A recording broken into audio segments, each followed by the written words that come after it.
How to format text in Photoshop. Let's get into it.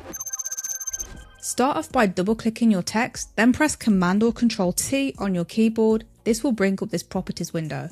Here you can customize your font, you can change the font style, you can change the font size, you can change the spacing between the lines of your font if you're working with multiple lines. You can also change the spacing in between letters like so. You can also stretch or shrink your text like so. If you need to change the height of a particular letter, you can select that individual letter and then increase or decrease the height of this letter. And then you can also stretch or shrink it horizontally as well. You then also have a bunch of different character options here. Say for example, you want to strike through text, you can make that happen.